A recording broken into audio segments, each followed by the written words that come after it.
is a threat to justice everywhere. Your mission. Suppose we go where no man has gone before. To reclaim the American dream. To be given the rights of human beings. To be afforded equal rights and equal opportunities. By any means necessary. It's the Benjamin Dixon Show. If you're hearing his voice, you're hearing the voice of reason. You've certainly come to the right place. Well, we're moving on now to the east side, to a deluxe apartment in the sky. Moving on now. Welcome, ladies and gentlemen. It's Friday. Do we really?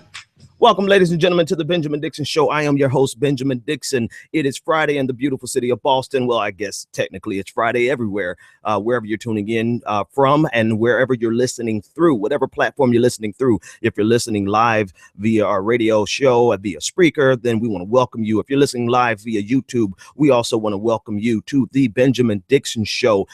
I started off this morning with this song, Moving On Up. It is... well, you know the song. I don't have to explain anything about the song. But the question for this morning is, can we actually move up in America anymore?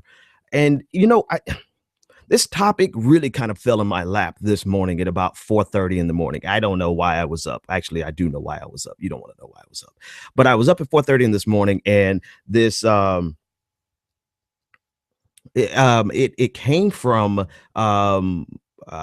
through social media, Facebook. Somebody sent it to me, and it sounded, you know, when I started reading it, I'm trying to figure out something here, folks. My producer said I'm sounding muffled to you guys, so we'll just try to get that fixed. We'll figure out what's going on there. But you know, so it came across my lap this morning at about 4:30, and I started reading this article from Quartz magazine, Quartz website, dealing with how difficult it is to get your elite, first class, top shelf job, even after you've gone to college and you have your degree and you've worked really hard.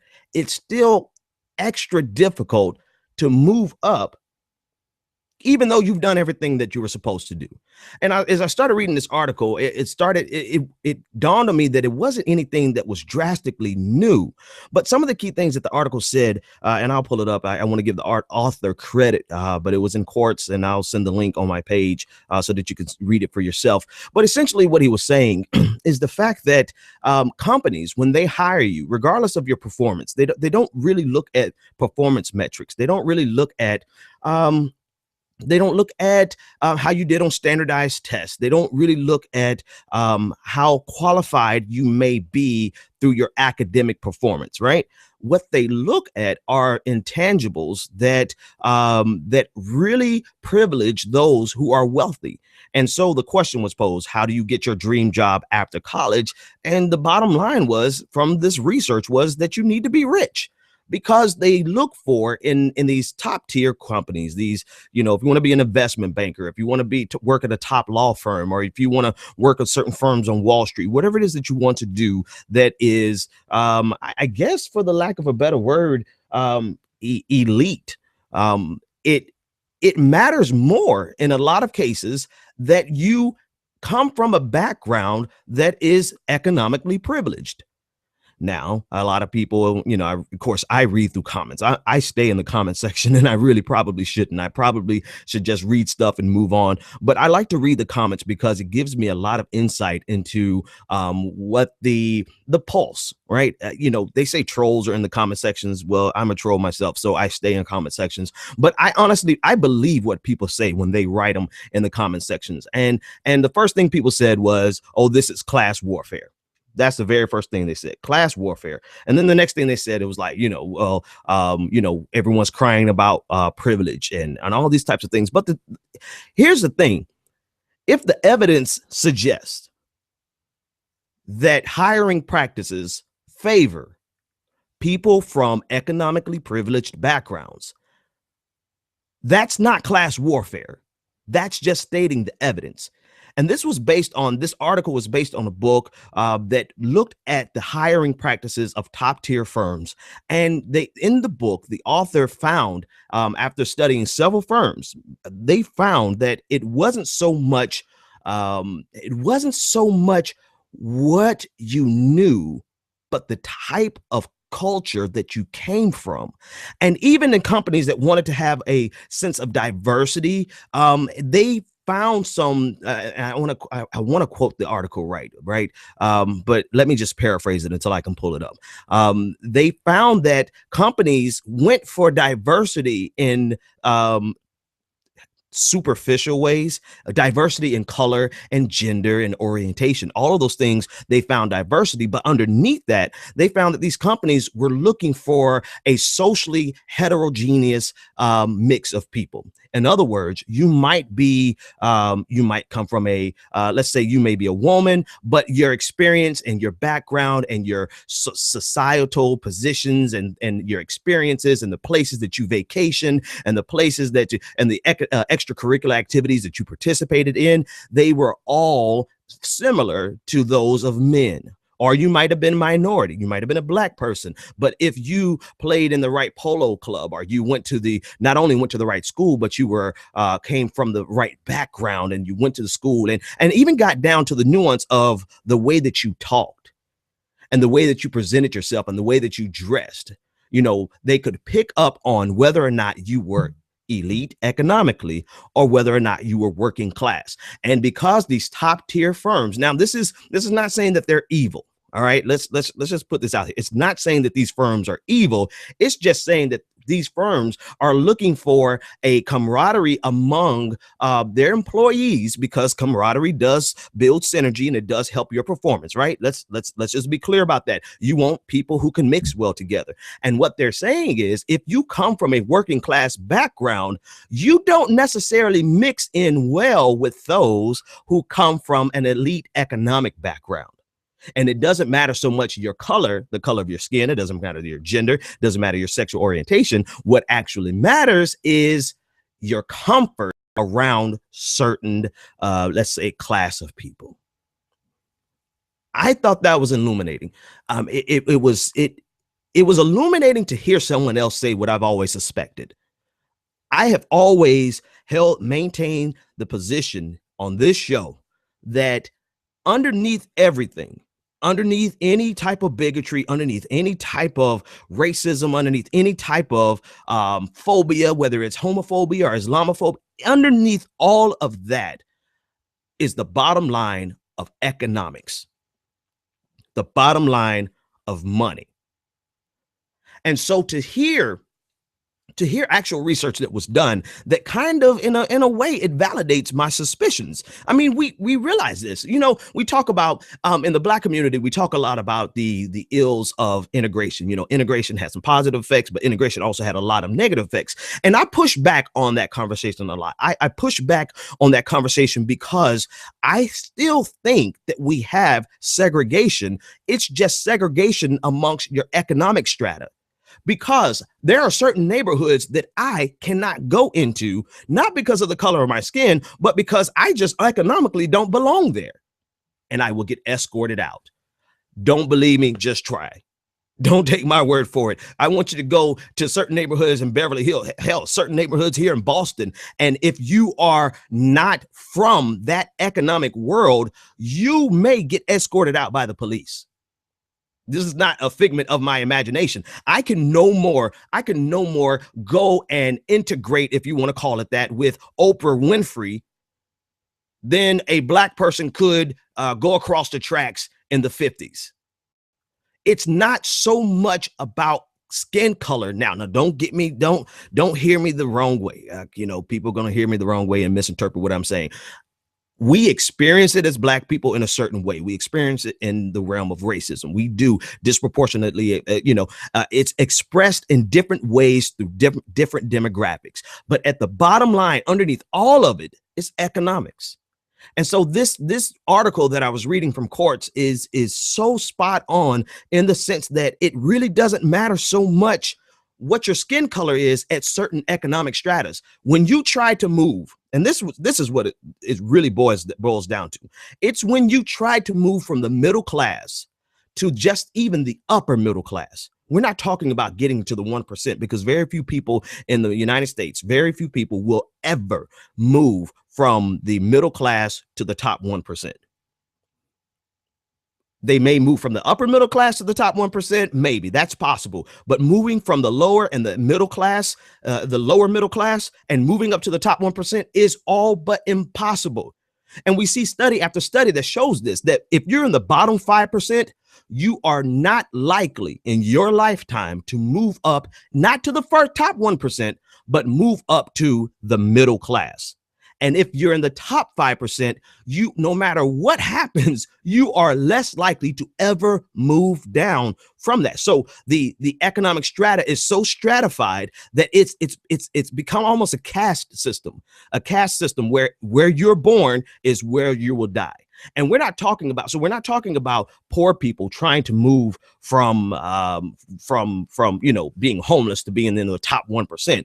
We're talking about college educated people coming from working class backgrounds, most likely coming from a middle class background, trying to move up by virtue of getting the education and now applying at jobs that would help them move to the upper class. And even in that journey, even in that plight of people's lives, we see that there is a type of discrimination that happens not based on the color of your skin so much as based on your societal position, your position in society. And so we have to ask the question, does the American dream even exist anymore? And I know that's kind of a redundant, people ask that question a lot, but seriously, did it ever exist in the first place? That's the real, that's the sad part about it. Did it ever exist?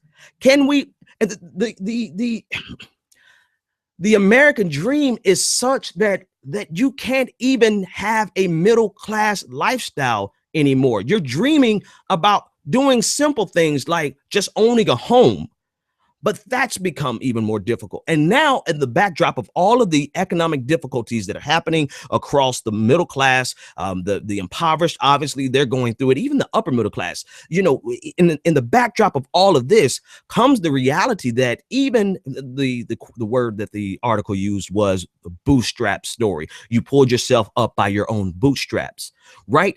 It's new. You know what it is? It's new money versus old money.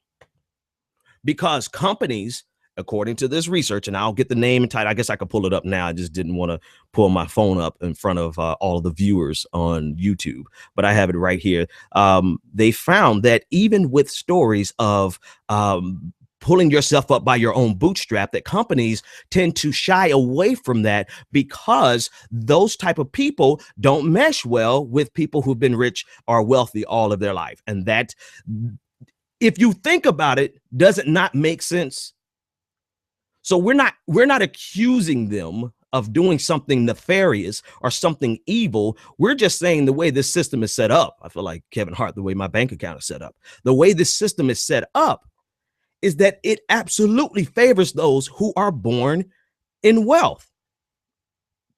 And if you do well for yourself, if your parents did well by you and they worked 2 or 3 jobs and they sent you to one of the top schools in the country and you started pulling yourself up by virtue of your education, even when you get that degree and you get that interview and you get past all of the other hurdles, you get to that interview, they want to know whether or not you played on the lacrosse team, or did you take the unpaid internship because you can afford to take that unpaid internship, or where did you vacation? What type of culture do you come from? What type of background do you have? Because they realize that the certain class of people is going to benefit their company and their clientele, and they want to continue. They want to forward that their progeny. They want to give birth, if you would, to people who are going to continue that legacy.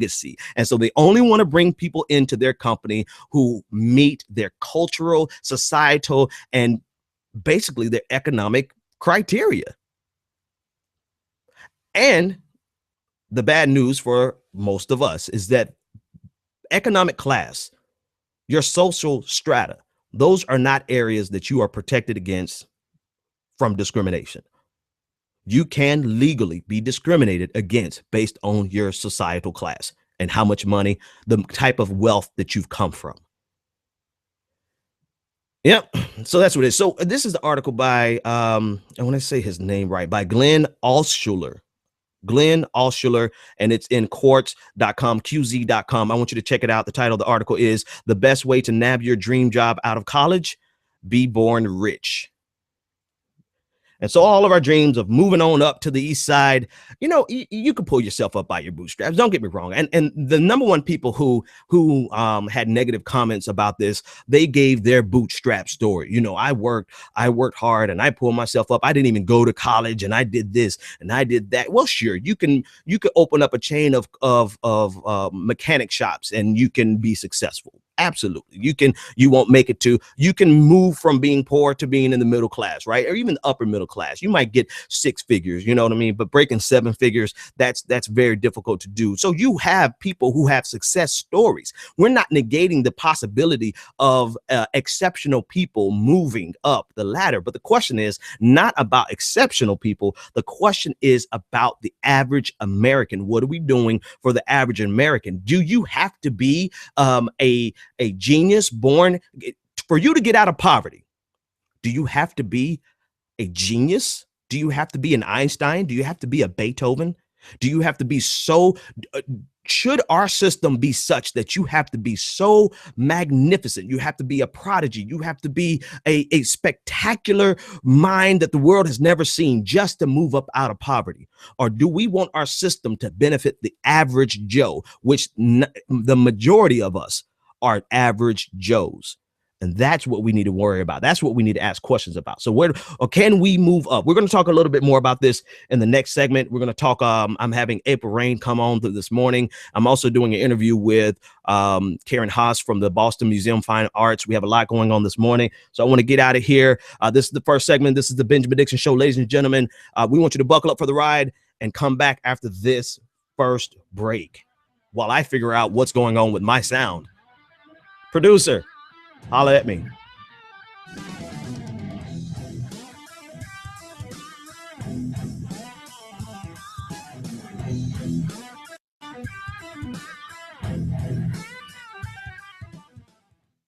When you're ready to lose weight, why count, track, and worry over every meal? Jenny Craig makes it simple. Just walk into a neighborhood Jenny Craig center or give us a call. You'll meet your dedicated personal consultant who helps you reach your goals. Together, you'll pick out delicious Jenny Craig foods that you'll love and design a menu that fits your life. And the best part is that you can get started losing weight right away. Don't wait any longer to take advantage of our best offer ever. Call 1-800-JENNY20 or visit jennycraig.com. This is the sound of salmonella gyrating on your undercooked chicken. And it looks like Mom might be taking it out a little early. Don't let salmonella get funky with your chicken. On average, 1 in 6 Americans will get a foodborne illness this year. So use a thermometer to cook each type of meat to the right temperature. Keep your family safe at foodsafety.gov. Brought to you by the USDA, HHS, and the Ad Council. On the next episode of Recipes for Disaster. I'm making beef sliders for my friend Sandy. Nana taught me to always pull meat off the grill early so it's extra juicy. Use a food thermometer to ensure ground beef is 160 degrees, or you could make people really sick. Sandy didn't think twice about the slider she ate until yoga class, when a nasty case of food poisoning turned her downward-facing dog into upward-moving lunch. Watch Recipes for Disaster at foodsafety.gov and learn the steps Maria unwittingly leaves out. Brought to you by the USDA, HHS, and the Ad Council. When I grow up, I want to be a new pair of blue jeans. When I grow up, I want to be a kid's first computer. I want to be a bike that races around the country. I want to be a bench on a forest trail. When I grow up, I don't want to be a piece of garbage. And if you recycle me, I won't be. Give your garbage another life. Recycle. Learn how at iwanttoberecycled.org. Brought to you by Keep America Beautiful and the Ad Council. Welcome back to the Benjamin Dixon Show. If you're hearing his voice, you're hearing the voice of reason.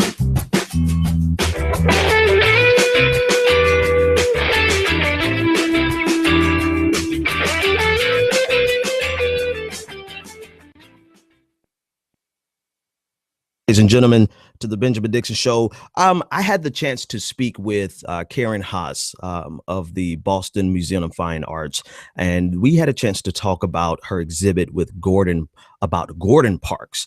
Actually,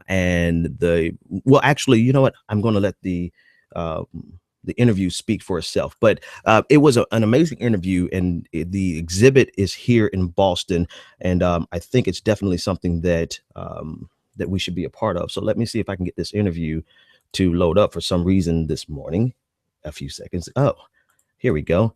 You know, when you're doing so many things at one time, you forget the simple things, the very simple things like pressing unmute. Here we go. So this morning I'm speaking with Karen Haas, curator at the Museum of Fine Arts here in Boston. And I wanted to speak with her with regard to her exhibition, Gordon Parks, Back to Fort Scott.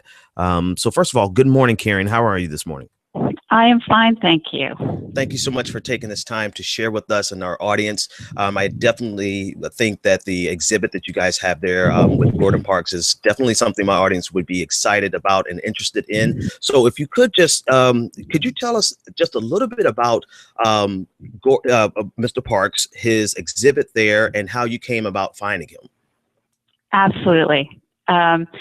Yes, Gordon Parks, for a person my age, I'm in my 50s, he is really a well-known figure. He was one of the really great photojournalists of the 20th century. I am struck, though, for younger people today, his name is maybe less well-known. He was the very first African-American photographer to be hired by Life magazine in 1948. So this was a really important landmark decision, as it were, for him to be hired by them. And he very quickly became the photographer that they turned to document stories that focused on the lives of African Americans, and later, when the Civil Rights Movement was underway, to focus on those stories as well.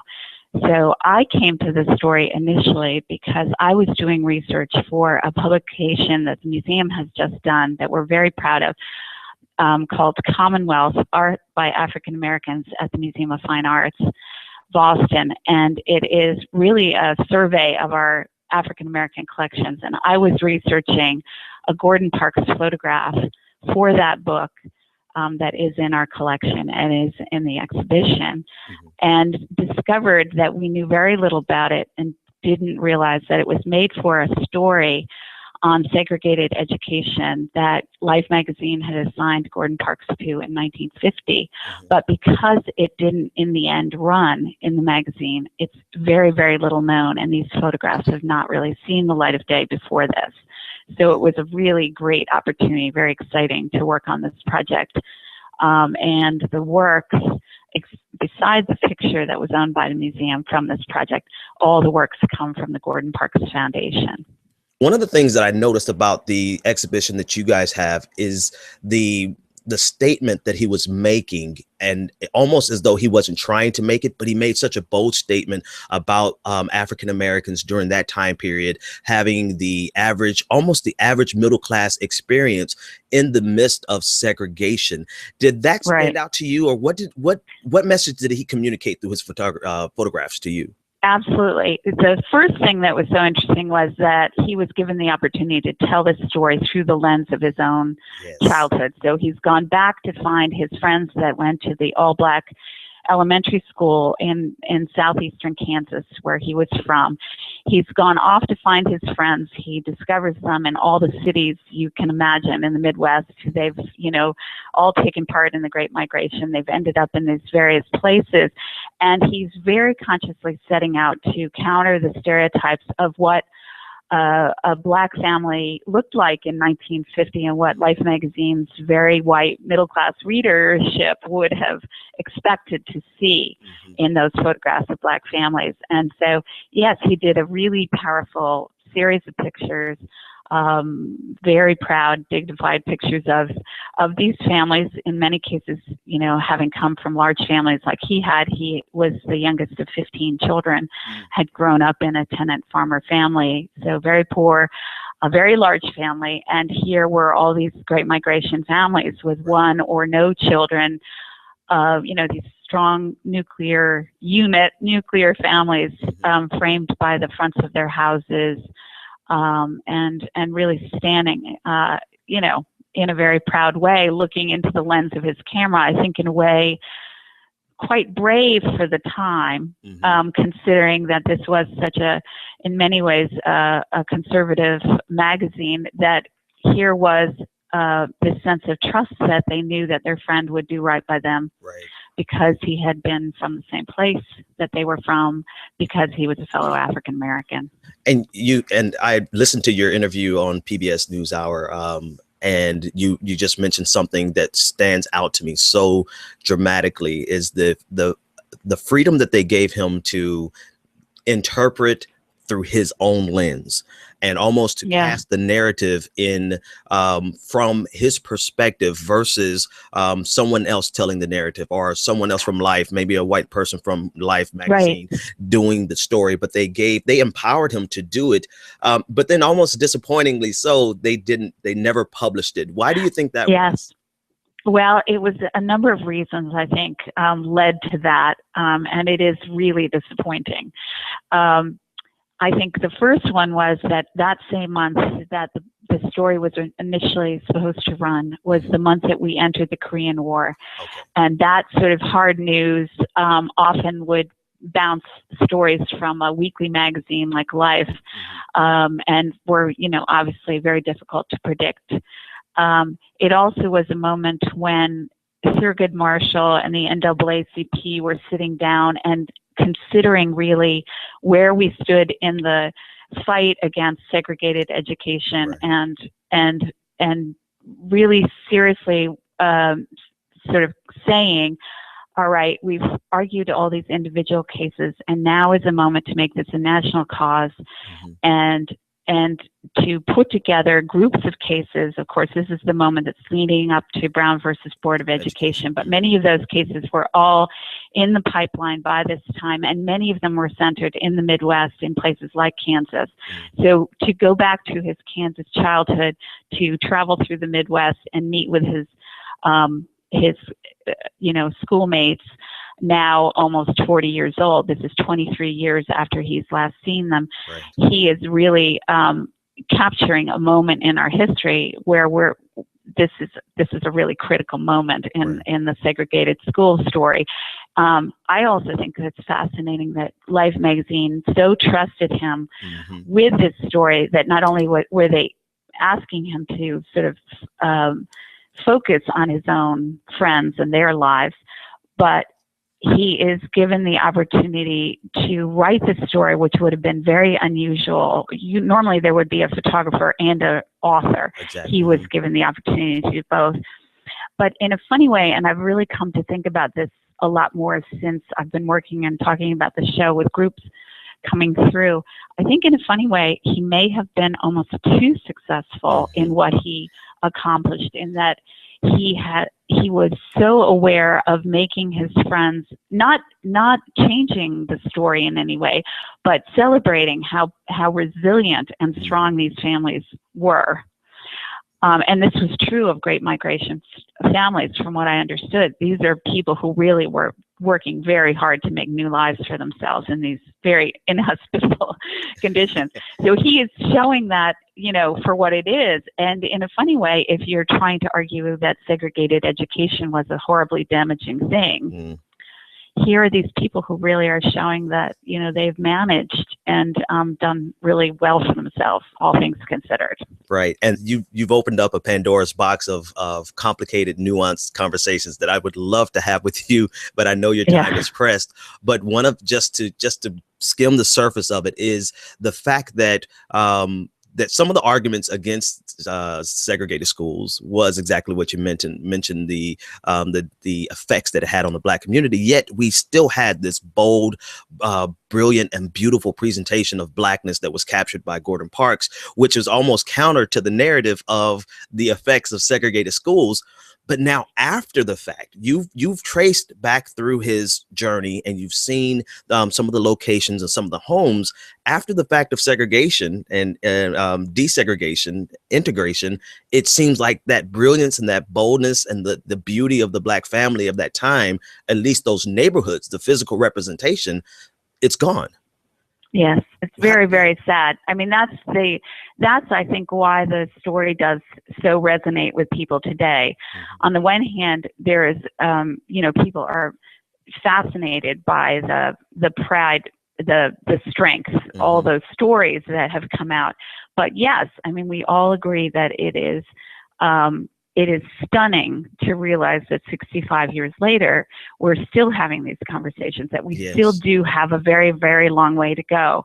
And that's not, that is obviously what makes these pictures so topical today and so strong. Absolutely. I'm just very excited that they are on view and that here at the museum, which is a real point of pride, that we've been able to do the book and that people are coming through and having conversations, and we're bringing in an audience that maybe hadn't been here before or may realize that this is, a place where they can see this sort of work and we can have these great conversations.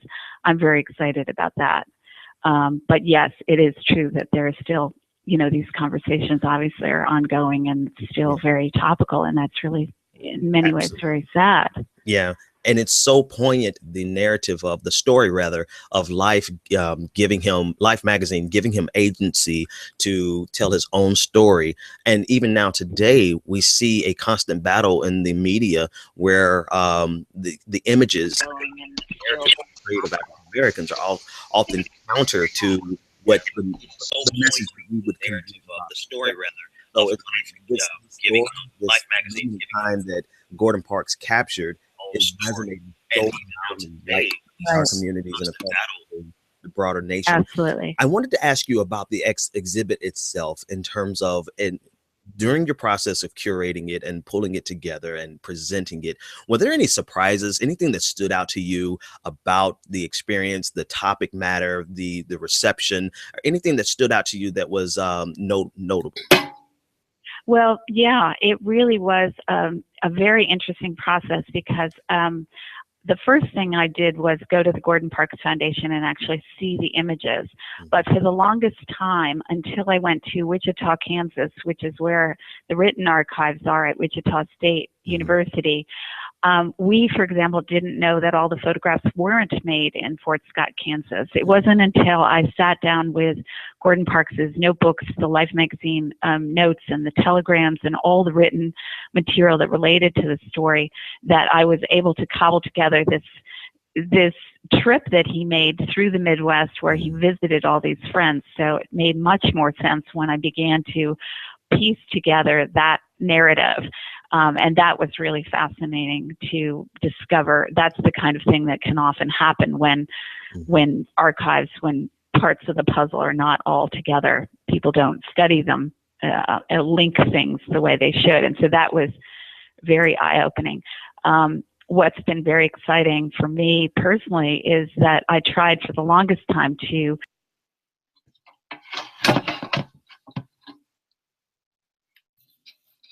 the adults have passed away, having been about 40 in 1950.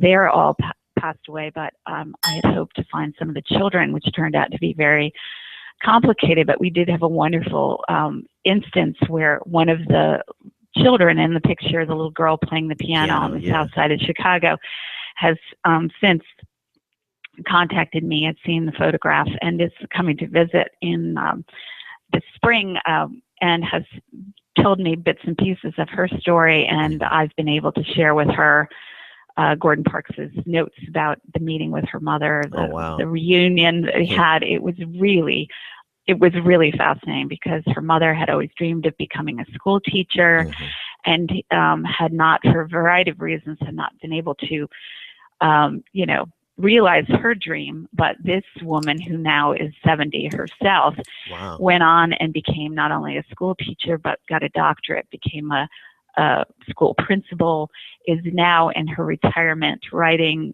young adult literature about growing up Black on the South Side of Chicago. It's just the most sort of cheering and positive and exciting sort of example of what, all the aspirations of a family, here having quite an expensive instrument in the piano, this little girl playing the piano in this otherwise quite modest apartment.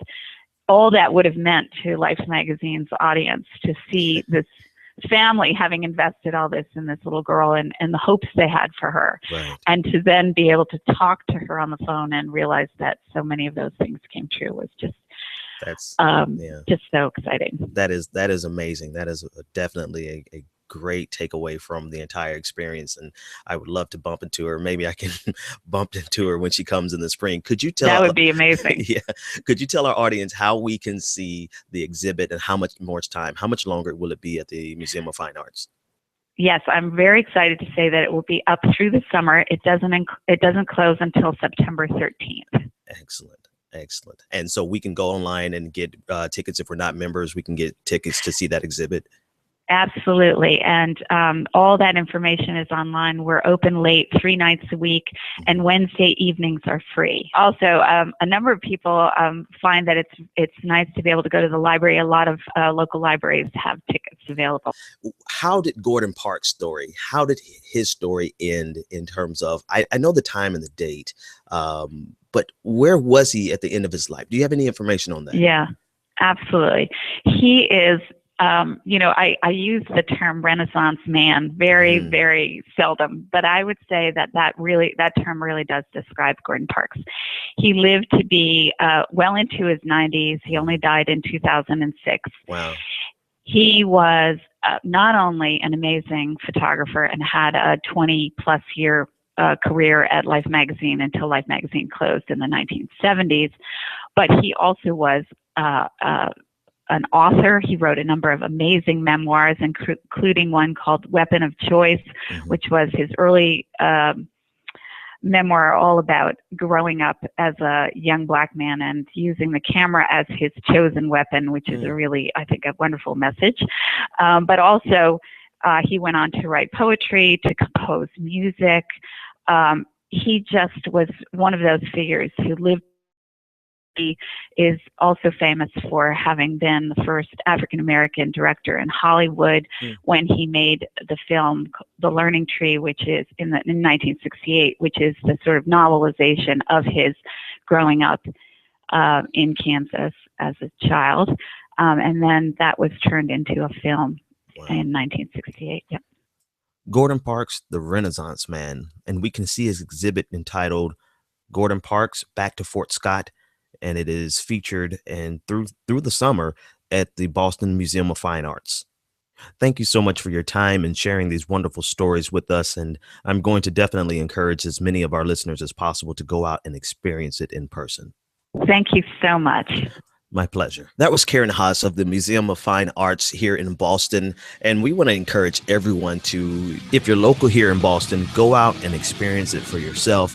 If you're not, then go online to mfa.org and experience as much of it as possible online.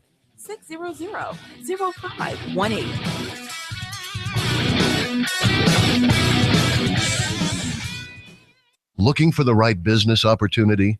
Need the right product, the right marketing plan, and the absolute best training in the world? Well, look no further. The Elite Team. Every leader in time excels. They believe the key ingredients in becoming successful in life and in business are just a keystroke away. Go to www.eliteteamsite.com.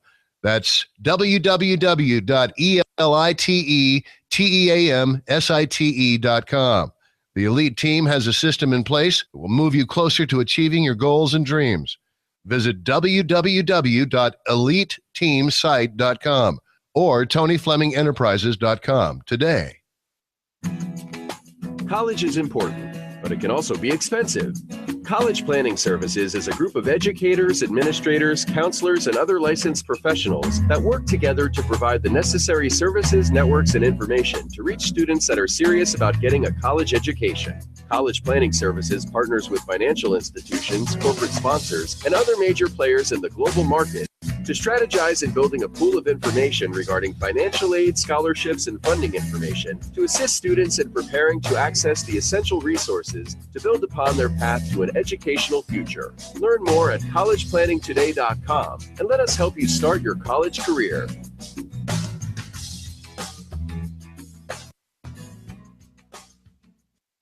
Do you want to take your business to the next level? Ultimate Business Solutions provides the support you need to increase your customer base and sell more products and services online. Specializing in graphic arts, web development, and internet marketing, Ultimate Business Solutions creates the face of your business. If you're looking for a custom logo, dynamic website, or popping marketing material, call Ultimate Business Solutions today at 404-704-2197 or visit www.ultimatebizsolutions.com. Ultimate Business Solutions. Let us create your future. Do you have tax issues, owe back taxes, or need tax relief? Contact L&B Tax Service today. L&B offers you over 15 years of expertise and first-class tax service for individuals, professionals, and business owners. With nationwide service, you can easily find a location near you. Contact one of our tax professionals through our website, lbtaxservice.com. That's www.lbtaxservice.com. L&B Tax Service Incorporated. Tax professionals that you can trust. You've tuned in to the Benjamin Dixon Show. All right. Welcome back, ladies and gentlemen. Welcome back. So we just got done talking with Karen Haas. There was the interview that I had a chance to do with her on earlier this week. She wasn't able to come live, and but she was able to be a part of what we did, and I'm really excited about the presentation of Gordon Parks. I did not know enough about him. I needed to know more about him, and that's why I was so glad I got a chance to do the interview. And it's amazing to me that we that we're able to look through his lens, and see the world, and see, quite frankly, see what he saw, and saw the presentation that he gave to the world with regard to African Americans during segregation. Now, folks, I'm joined this morning by April Rain. April, are you there? I am. Good morning.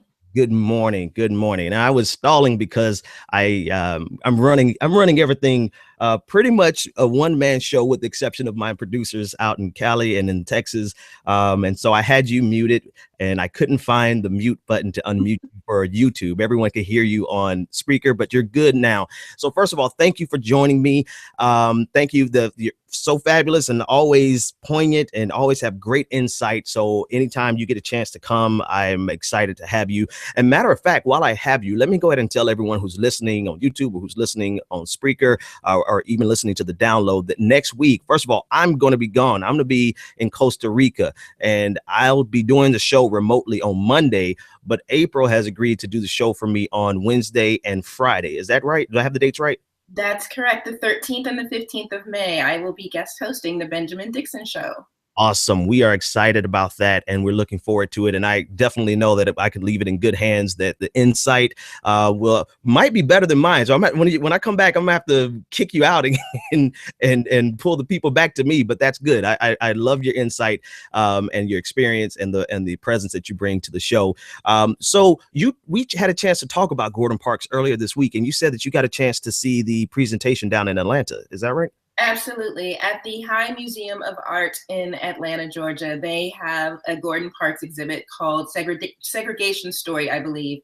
And it's been running since November of last year and runs through, I believe it's June 21st. So you can go online to the High Museum and see more. And I was privileged to have a docent, a private tour, guide us through the exhibit. And so shout out to Nayoshi. Thank you very much, because the exhibit is phenomenal. I would highly recommend everyone, if you are in the Boston area, if you are in the Atlanta area, definitely go and see the exhibit, because the pictures are so striking and so moving. I would sort of liken him to like the Black Norman Rockwell. The way that Gordon Parks is able to showcase Black life is unparalleled. And the picture, these are just images, they're just photographs, and yet they speak so loudly as if each one has a story. It was a fantastic exhibit. I was thrilled that I had an opportunity to see it in Atlanta last month.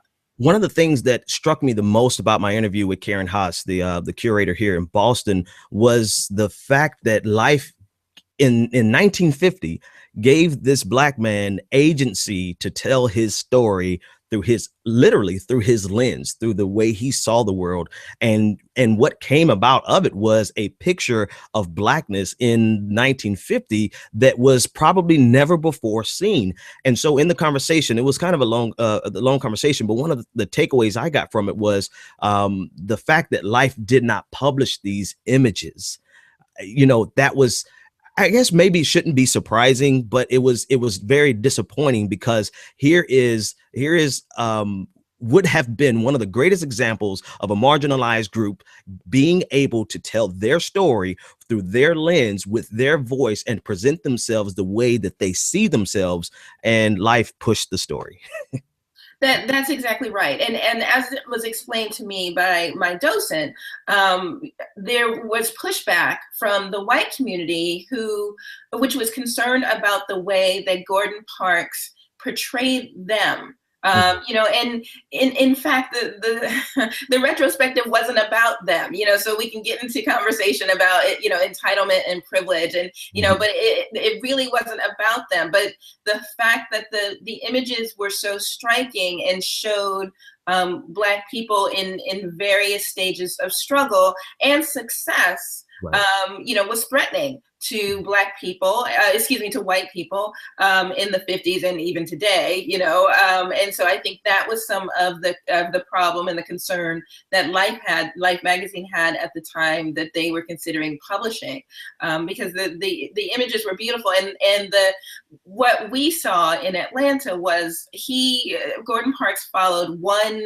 family and several generations of that family, and some of them, were just steps away from being sharecroppers, and it's so interesting that very often I find people look down on those in rural communities, and yet it's those people that are landowners, that create their own food, and that are self-sufficient much more than some of us perhaps in more suburban and urban areas are.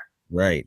That's a great point. I mean, we own land, but the place we own land is so rural. It's almost like no one wants to go there. But the opportunities that you find in some of these rural communities are unbelievable in terms of your ability to actually have ownership and to live more of the average American life. Sometimes we get in these large cities, and I can testify to that. In Boston, you get into the large cities, sure, they're great job opportunities, but the cost of living is so exorbitant. It's like you may as well be a sharecropper in Mississippi in the 60s, because every penny that you make is going out, which is kind of a great segue back to the topic that I had at the beginning of the hour. And I sent you at the last minute. I appreciate you being able to discuss it with us on the fly.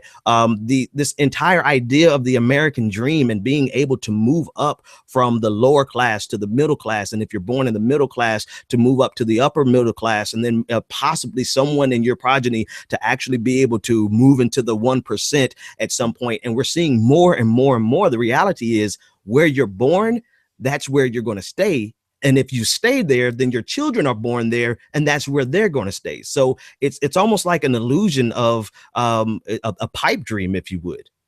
I think that's very true. And, the article touched on, a lot of different topics that are so important for people of color to learn. I grew up in suburbia, in, maybe lower middle class or middle class. And there were still a lot of things that I didn't know, and I am second generation college student, college graduate. But, there were things that even I didn't know. And, and it's sort of a self-fulfilling prophecy, a catch-22, if you will, about how difficult it is to get out of the system, to and to transcend to a different level, while remaining true to yourself. So if we want to talk about interview, when you go on an interview, you need to know what to wear. In Washington D.C., you see it all the time. Young high school kids come on these tours, and the white kids have on their navy blue blazer and their khakis and their button-up shoes, and their button-down shirts and their tie, and that is the uniform, and they know that. Right. But if you haven't been experienced, if you haven't been acclimated to that or had those opportunities to know that, then you may even be dressed inappropriately for an interview. Right. And a lot of it is about appearance. A lot of it is about who you know as opposed to what you know, and how that translates. So and even the ability to have a mentor and to know that it's important to have a mentor when you're applying to college, when you're in college and trying to get those internships and jobs. Those are things that we don't know necessarily, and need to have a better network so that we can pull each other up as we succeed. The mentor thing, I promise you, I did not realize the importance of a mentor. Don't laugh at me until I was about 26. And 26, I'm like, my God, I need a mentor in my life because, I know where I want to go, but the place that I want to go, there is no route for it. And if I just had a mentor who could help guide me to show me the things that I absolutely could not have learned from my family. I love my family, but we all had the same shared experiences, and you need exposure to people beyond. I know we're going all over the place, but I think this is so pertinent to anyone who's listening, to make sure that if you have experiences that can help guide someone, and that's what I realized when I was 26, it's almost too late for me to have a mentor technically, but not actually, but it was time for me to be a mentor. And so if you have this skill set and you have this breadth and depth of experience that can help guide someone down a path that's going to help them get out of the lower middle class or into the middle class and the upper middle class, just move up the economic strata, it's important for us to share this knowledge. But one of the more striking things of the article was that that one sentence, and I threw my phone on the other side of the room, and I can't pull up the article right now, but where it said that they had diversity in terms of demographics, skin color, and gender.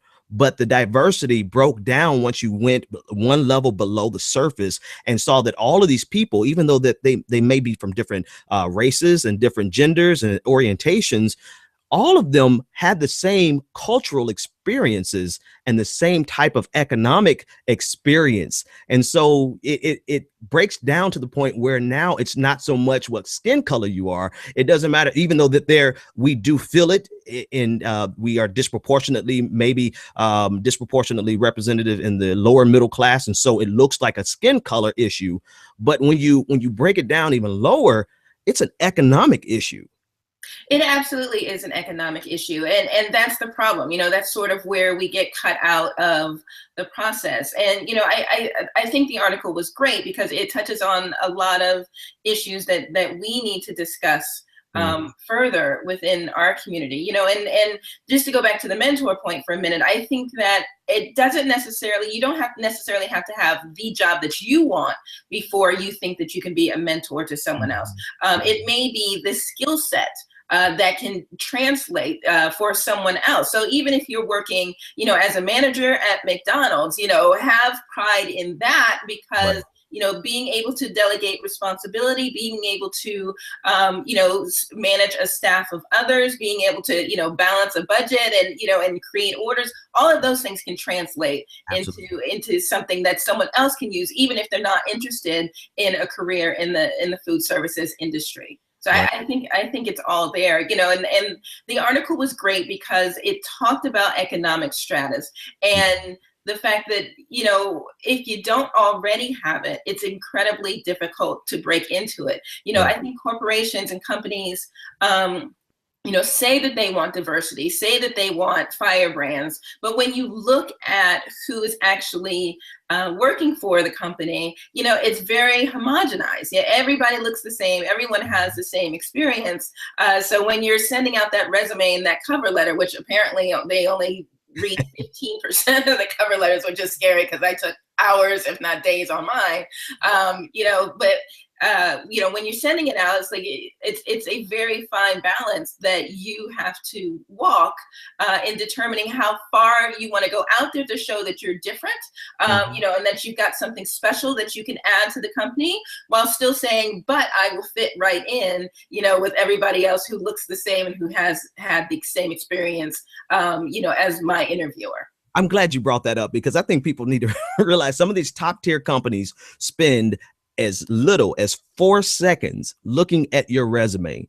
And a lot of them don't look at your cover letter at all, up to 4 minutes on your resume. So if you get 4 minutes of someone looking at your resume, that means that they're interested in you, right? But for the most part, they said the vast majority of them get less than a 4-second look, and they're looking for your background. They're looking for the type of school that you went to, and they're looking for any signal that can identify whether or not you would be a good fit into their company. And fit is no longer about just your skin color. We've overcome some of those hurdles.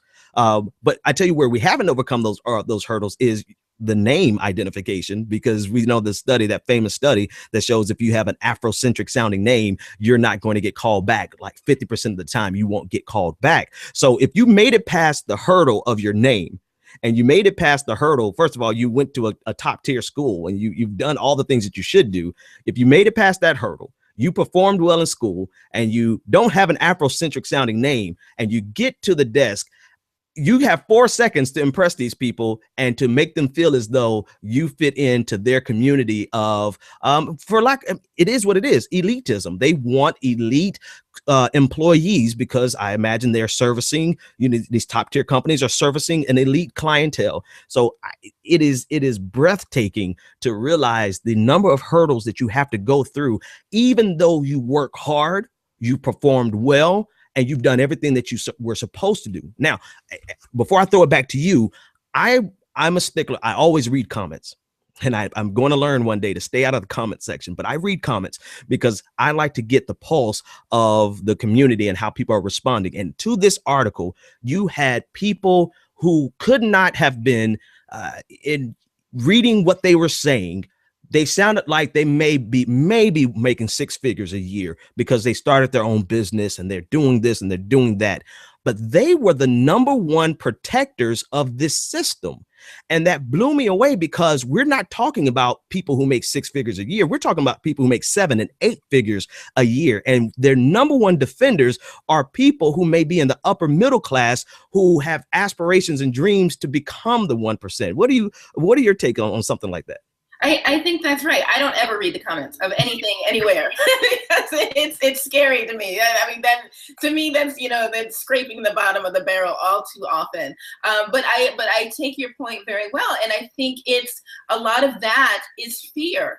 Is fear amongst those in the upper middle class who want to get to the top echelon, and fear that some, young upstart is going to take their spot, and then they're going to have to struggle to show how they still, are interesting enough to move up in the company, and that they are bringing something different. Because remember, if we're talking about a company that says, yes, we have all of this diversity and we value difference, but everyone looks the same, everyone has the same experience within the company. And I don't mean literally looks the same, but is wearing the same corporate uniform, and has the same mindset and a very similar skill set.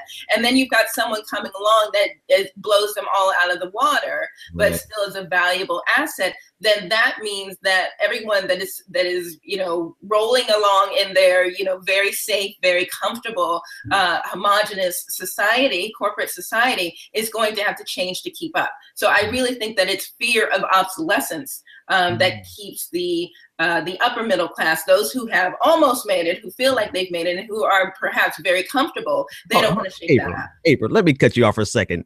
Obsolescence. I have to give wait a minute. Wait, I have one good word. I have one good word in interview. That's my one for today. No, because I'm a wordsmith and I love assimilating new words into my vocabulary. So I want everyone to know that next time when you hear me say obsolescence, you knew that I learned it and got it from April Rain, Rain of April. I love that word, because I would have formed that word to say the fear of being obsolete. But you just took the I'm sorry, guys. I absolutely love great words that are. I'm sorry, I have to go back. It's just a grammatical thing. I made it a noun. You preferred it as a verb. Verb, exactly. I will use it as a noun at least twice next week, guarantee you. All right, so folks, we're almost out of time here. And April, I appreciate you coming on. I wish I could have had you for the whole show, but I know I'm about the only person that gets up at about 4:30 these days. But thank you for taking that article at the last second. I got it at 4:30, and I think I sent it to you at 5 or 5:30. And but thank you for your insight. And folks, next week, I definitely want you to be here on Tuesday and Thursday. You don't have to come on Monday because it's just me. It's just regular old me. But on Tuesday, I'm sorry, on Wednesday and Friday, let me get my own dates right. On Wednesday and Friday, April will be hosting. She's going to have a great show out. You know, my producers will be on. So all April has to do is worry about giving you guys all of her brilliance and making sure I have to make sure that I have no fear of obsolescence because of how great of a presenter and a speaker and an intellectual that she is. But I want you guys to roll out the red carpet on Wednesday and on Friday and be here, show up with your bells and whistles on and listen to everything that April Rain has to say. Thank you very much. I'm extremely excited. I appreciate the opportunity. I think it's going to be a great show both on Wednesday and Friday. I've already got somebody very special lined up for one of the days, and we're going to have some interesting discussions that, you know, keep in line with the Benjamin P. Dixon show, you know, but bring my own little flair to it. So please tune in next Wednesday and Friday, May 13th and 15th at this incredible hour of the morning. Not everybody could get me up and dressed and out of the bed at this hour.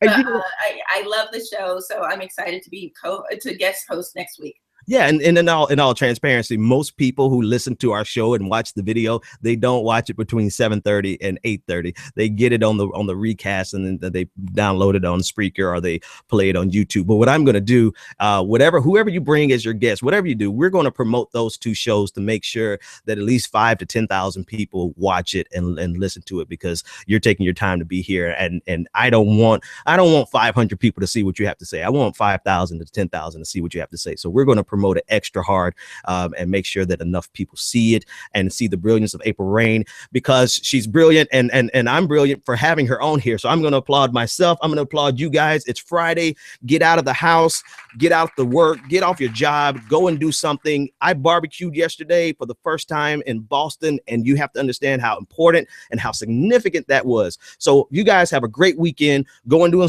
something beautiful. I will send you pictures from Costa Rica, and April is going to hold it down while I'm gone. April, thanks so much. Folks, this is Friday. Have a good one. The Benjamin Dixon Show. And until that moment comes, when we, the Americans, are able to accept the fact that on that continent we are trying to forge a new identity for which we need each other, that I am not a ward of America. I am one of the people who built the country. Until this moment. And we are brothers. It's not a question of Jews or Christians or Muslims. We're all in the same boat. We need each other. Love is a condition so powerful.